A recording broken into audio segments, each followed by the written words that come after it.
We're already making a significant contribution in the realm of new technological advances.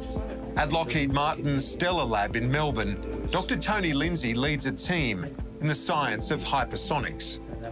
Hypersonics is a lot of fun. Most aircraft will go subsonic. They'll go below the speed of sound. Then people would have heard of supersonic. That's when you exceed the speed of sound. But once you reach more than 5 times the speed of sound, that's called hypersonic. From a national security point of view, hypersonics, I think, is incredibly important. The ability to move at that speed and to be able to react quite quickly. There's a significant role that can be played in defensive systems that can protect large swathes of the country from one position. And hypersonics offers that possibility. So, it offers the possibility of a very quick reaction. For this reason, hypersonics could be used to develop new missile technology. Their missile technology is strike technology, but also for intelligence, surveillance and reconnaissance. The reasons people use satellites is it's very dangerous to fly aircraft against these very capable adversarial systems. So the other thing to do, the sort of halfway house, is still fly, but fly quick. And so get in, have a look and get out again. But in today's world, not even satellites are safe. Space is definitely the next realm of warfare. It's been added. I mean, the United States has created a space force. That's how seriously they're taking it. To my knowledge, the Chinese are the only country that's tested a satellite-killing weapon successfully. Developing new capabilities and securing our satellites is fundamental in maintaining supremacy of the skies. It's at the heart of Lockheed Martin's business.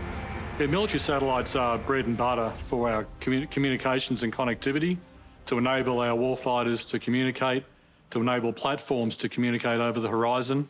The ADF is acquiring more and more platforms which put out richer content from intelligence gathering and communications requirements. That takes more and more bandwidth. So that criticality of communications can't be overstated. Also around looking at surveillance and Earth observation systems. They're very important to look at our northern approaches around the equator to make sure that we know what's happening in the approaches to Australia from a maritime sense, and also just monitoring the activity in the sea lanes. Space is the great enabler in the modern world, and keeping it safe is essential to our everyday lives. The public doesn't really understand how much they use space in their daily lives. It's used for obviously your GPS going around town with your maps program. It's used to synchronise ATMs, your ATM network, weather forecasting, broadcasting. There's so many areas of space that we use in our daily lives that we don't think about. But beyond that, there's all the interplanetary exploration. There's environmental monitoring that gets done from space. So it really is pervasive and growing in importance and criticality as we get more and more connected as a society. It's here that Australia's close connection with the United States is imperative. We have enjoyed a very fruitful and productive relationship, one based on trust, but one based on frank and open communication, an ability to reach out and access each other's industrial base. But, the current environment in which we are in the globe, change is occurring at pace. And what that means is that we need to bring the best of all our partners and all our relationships if we are to meet, that dynamic environment and the challenges that environment is throwing up. Australia has a very important role in space, principally because our geography gives us a view from the southern hemisphere. Our span from east and west coast is a tremendous arc of the sky to observe.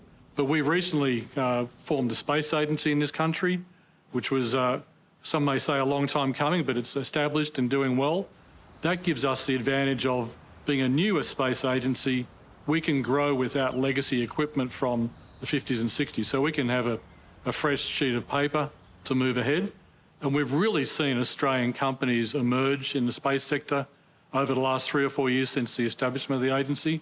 It's brought a great focus to our industry, and we're very keen to help to support that with our activities here. NASA is already working closely with our newly established space agency, while Australia's contribution might be comparatively smaller, as with many aspects of our alliance, we punch above our weight. I'm excited about the fact that we have recently put together an agreement that will enable Australia to support the campaign to go back to the moon called Artemis.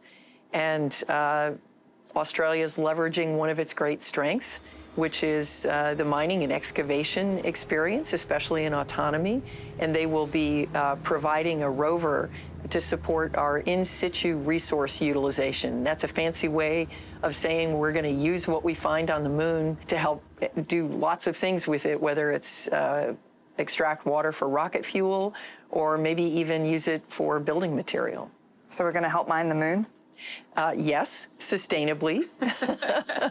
But yes, and you know, it's important to realize, of course, when we travel the Earth, you just take for granted you have the air. You have, hopefully you can find some food to eat and so forth. When we go out into space, we have to bring everything. So if we have the opportunity to actually use the resources that we find in a sustainable and safe way, that's going to help us a lot.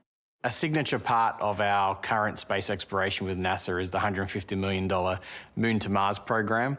And this is a program where, through investment by the Australian government, Australian researchers, Australian businesses, will contribute to NASA's mission to the moon and beyond. Of course, this is built upon a backdrop of over 60 years collaborating with NASA on space exploration. And so we have a long history of collaboration with the US, and Moon to Mars is us taking part in the Artemis program with NASA. When can we first expect the first human steps on Mars, and how can Australia help? Very exciting. Actually, the reason we're going to the moon is to prepare ourselves. We have multiple objectives. It's incredibly challenging. Mars is a 6-month trip away. So that means even if you only stayed on the surface for a month, it's over a year. So we're beginning to prepare ourselves for that by having humans stay aboard the space station for a year so that we can ensure that we understand the effects on the human body. We're going to have to do some more work to protect them against radiation. The other thing is you can't continually send cargo vehicles out to support water and air and so forth. So we have to have a fully closed-loop life support system. And again, we're practicing for that. And then, of course, if we want to sustain a human presence, we need infrastructure, things like power and communications, and even things like landing pads, right, to make sure that we can continue to sustain that presence. We're going to practice it all on the moon, and we hope we'll be ready to go in the late 2030s to Mars. That's incredible. So you think we could see people walking on Mars in our lifetime? Absolutely. I believe the first person to set foot on Mars is alive today, and she is in school, and I hope she's listening. Knowledge and skills are crucial for our development and growth in the space sector. Now, we're looking to grow a sector here. We're looking to triple the size of the space sector in Australia, which means we're going to need more people. We're going to need more people that have skills in engineering, skills in maths, but also skills in sort of the softer side, policy, law, arts, design, as well as vocational skills, technicians that can build wiring harnesses, can weld launch vehicles together. And so as part of the civil space strategy, and we're in phase 3 now, the agency is responsible for identifying training priorities for the nation and future workforce plans so we can support the demand we're seeing around the nation. Small to medium enterprises up to larger enterprises, the primes, are all hiring in space today. And for me, that's a leading indicator of the growth we're going to see in the decade to come. You know, Australia has a wonderfully capable research and development community. It's the reason why this lab was established, actually. When Lockheed was looking to establish the lab, they looked worldwide, but they settled on Australia because of the quality of the research community. We have, you know, some of the world's leading organisations in not just manufacturing materials, but manufacturability, the ability to manufacture things and automate things. You know, the Commonwealth Scientific Industrial Research Organisation, CSIRO, you know, absolutely iconic.